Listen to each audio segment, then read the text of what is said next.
Hi guys. तो आज हम क्वेश्चन करेंगे मूव ज़ीरोस। इसके अंदर हमें एक इंटीजर एरर दिया रखा है नम्स, उसके हमें सारे ज़ीरोस को एंड में मूव कर देना है, बट हमें नॉन ज़ीरो एलिमेंट्स का रिलेटिव ऑर्डर नहीं छेड़ना है, राइट।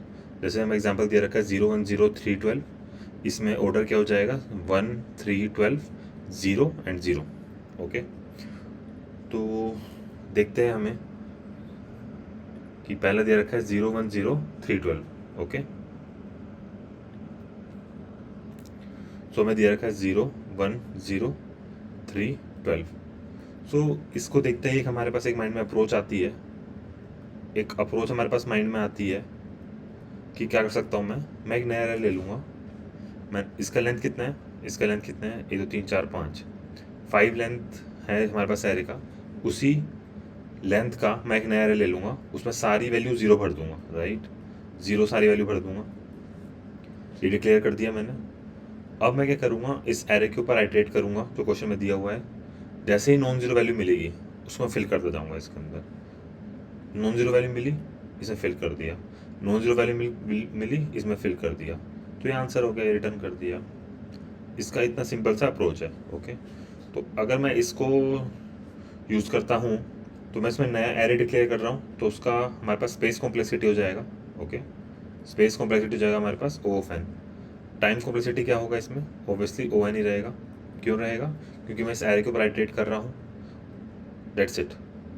दो बार लूप नहीं चल रही है, दो पॉइंटर डिक्लेयर नहीं करे मैंने, और जो आइटरेट कर रहा हूँ मैं एक ही पॉइंटर ले रहा हूँ यहाँ पे और उसको आइटरेट कर रहा हूँ, उसमें वैल्यू फिल कर जा रहा हूँ। That's it. ओके, बट हमें जो क्वेश्चन है उसके अंदर दिया रखा है, यहाँ पे स्पेसिफिकली मेंशन किया रखा है कि हमें इन प्लेस ऑपरेशन करना है without making a copy of array, है ना।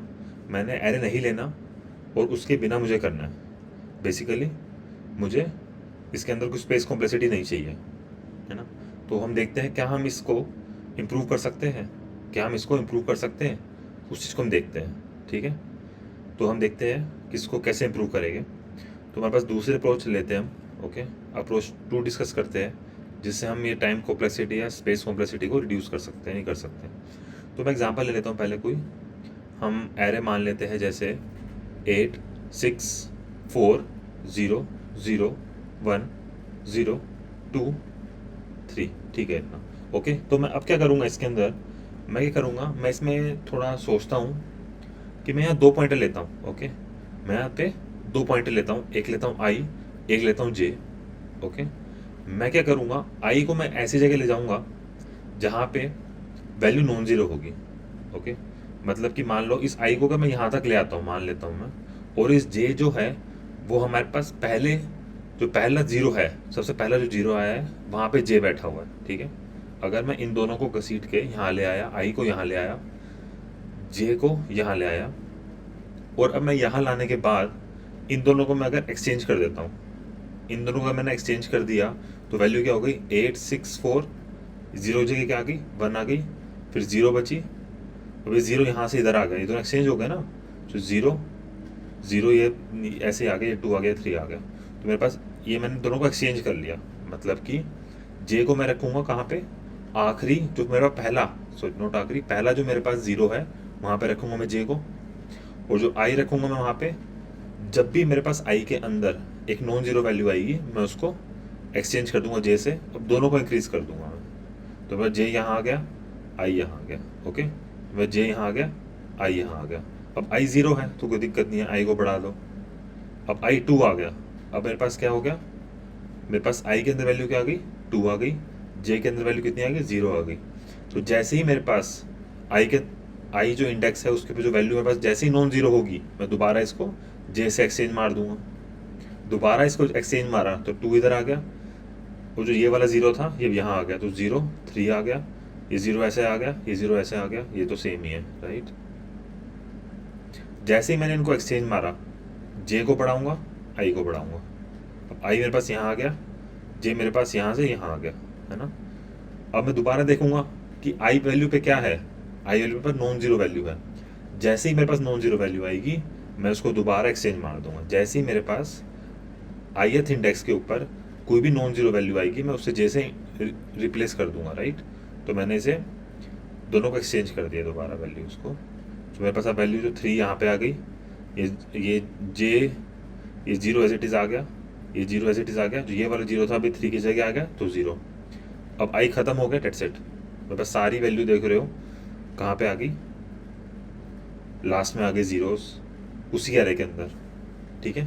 तो इसमें देखने वाली बात क्या है कि मैं सिर्फ इसमें एक ही हमारे पास कंसेप्ट है कि जब भी हमारे पास if array of I is not equal to 0, जब भी हमारे पास एरे ऑफ आई, यहाँ भी हमने देखा जैसे नॉन जीरो के इक्वल था तो मैं उसे रिप्लेस कर रहा हूँ, क्या कर रहा हूँ मैं, replace array of I with array of J, that's it. और कुछ भी नहीं है, हमें बस इसको आइटरेट करना है, जहाँ पे हमारे पास नॉन जीरो वैल्यू आएगी ए आर आर आई की, उसको मैं रिप्लेस कर दूंगा जैसे, और दोनों को इंक्रीमेंट कर दूंगा, डेट्स इट। ओके, अब इसमें क्या हुआ, मैंने कोई नया एरे नहीं लिया है, तो मैंने नया एरे नहीं लिया है, एक ही एरे के ऊपर मैंने सिर्फ 2 ही पॉइंटर डिक्लेयर करा है आई और जे, जिसका हमारे पास स्पेस कॉम्प्लेक्सिटी में O1 ही रहेगा, राइट। तो इसमें टाइम कॉम्प्लेक्सिटी कितना होगा, O ऑफ n होगा। क्यों होगा, क्योंकि मैं इस एरे के ऊपर एक बार आइटरेट कर रहा हूँ, डेट्स इट। स्पेस कॉम्प्लेक्सिटी कितना हो जाएगा हमारे पास, स्पेस कॉम्प्लेक्सिटी होगा O ऑफ 1, ठीक है। तो मैंने यहाँ पे स्पेस कॉम्प्लेक्सिटी को रिड्यूस कर दिया। तो गाइस कोड करते हैं इसे। अब हमें सबसे पहले क्या करना है, हमें यहाँ पे मैंने क्या बताया था, 2 पॉइंट डिक्लेयर करना है आई और जे, है ना। दोनों को मैंने डिक्लेयर कर दिया, आई 0 और मैंने डिक्लेयर कर दिया जे 0, राइट। अब मुझे चेक करना है, मैंने यहाँ पे डिक्लेयर कर दिया, दोनों को मैंने वैल्यू को 0 पे ले आया, मेरे पास आई यहाँ पे आ चुका है और जे यहाँ पे आ चुका है ना। मैंने दोनों को यहाँ पे डिक्लेयर कर दिया। अब मैं लूप चलाऊँगा, इस एरे के ऊपर आइटरेट करूँगा, राइट।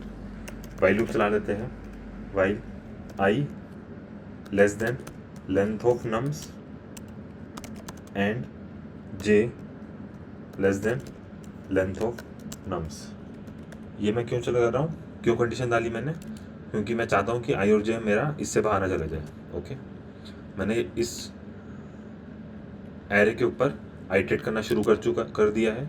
ओके, यहाँ पे मैं कंडीशन चेक करूँगा, जब भी मेरे पास नम्स ऑफ आई जो है मेरे पास वैल्यू वो नॉन ज़ीरो होगी, तब मैं उसे एक्सचेंज कर दूंगा जे से, ठीक है।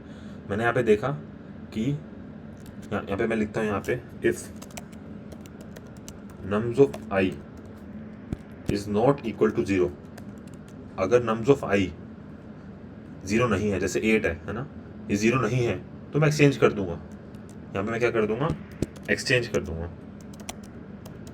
एक्सचेंज कैसे कर दूंगा, एक्सचेंज मतलब किसका करना है मुझे, नम्स ऑफ आई को एक्सचेंज कर देना विद नम्स ऑफ जे से, है ना। मुझे एक्सचेंज कर देना, जैसे अब यहाँ पे नॉन ज़ीरो है, राइट।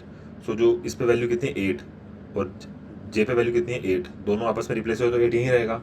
और जैसे ही हमारे पास नॉन ज़ीरो होगी, मैं इसकी वैल्यू बढ़ाऊंगा आई की वैल्यू और जे की वैल्यू बढ़ा दूंगा, ठीक है। तो मैं एक्सचेंज कर देता है। पाइथन में एक्सचेंज करने का एक लाइन का कोड होता है, नहीं तो हम एक थर्ड वेरिएबल लेके भी एक्सचेंज कर सकते हैं, दोनों बिल्कुल सही है। ओके, तो इसको एक्सचेंज कर देते हैं हम, nums of i nums of j equal to nums of j comma nums of i. तो मैंने इन दोनों को एक्सचेंज कर दिया। अब जैसे ही मैंने एक्सचेंज किया, राइट, इन दोनों की वैल्यूज़ को एक्सचेंज किया, मैं आई को बढ़ा दूंगा, जे को बढ़ा दूंगा। आई को बढ़ा दिया मैंने, सॉरी, आई को बढ़ा दिया और जे को बढ़ा दिया, ठीक है। मैंने अब आई को बढ़ा दिया, जे को बढ़ा दिया, आई यहाँ पे आ गया, जे यहाँ आ गया। अब दोबारा चेक करूँगा मैं, क्या मेरे पास एरे ऑफ आई क्या नॉन ज़ीरो है, एरे ऑफ आई कितना है, 6 है, क्या नॉन ज़ीरो है, हाँ नॉन ज़ीरो है। तो आई को बढ़ा दो, जे को बढ़ा दो, आई यहाँ आ गया, जे यहाँ आ गया। दोबारा चेक करा, एरे ऑफ आई कितना है, 4, नॉन ज़ीरो है, हाँ है। तो आई को बढ़ा दिया, जे को बढ़ा दिया। अब मैंने चेक किया, एरे ऑफ आई कितना है, 0 आ गया है, तो मुझे जे को नहीं बढ़ाना है, ना मुझे एक्सचेंज करना है, राइट। तो अगर ये 0 है तो मैं क्या कर दूंगा, सिर्फ आई को बढ़ाऊंगा। अब पूछोगे सर ऐसा क्यों कर रहे हो, क्योंकि मुझे आई को पहुंचाना है पहले नॉन ज़ीरो एलिमेंट तक, तो मैंने आई को बढ़ा के यहाँ कर दिया। अब दोबारा देखा ये तो 0 है, तो दोबारा बढ़ा दिया। अब देखा ये नॉन ज़ीरो हो गया, राइट। तो अब मैं इसको एक्सचेंज कर दूंगा, अब मैं इसको एक्सचेंज कर दूंगा। ये यहाँ से एक्सचेंज हो गया, यहाँ से एक्सचेंज हो गया, तो यहाँ 1 आ गया, यहाँ 0 आ गया, जे को बढ़ा दिया, आई को बढ़ा दिया, राइट। तो इस तरह से हम इसे सॉल्व कर देंगे। इसको रन कर देते हैं। इसमें में रिटर्न कुछ नहीं करना, क्योंकि हम उसी नम्स एरे के ऊपर चेंज कर रहे हैं। ओके, इसे सबमिट कर देते हैं। ओके, तो ये सारे टेस्ट केस पास हो गए। Okay, thank you.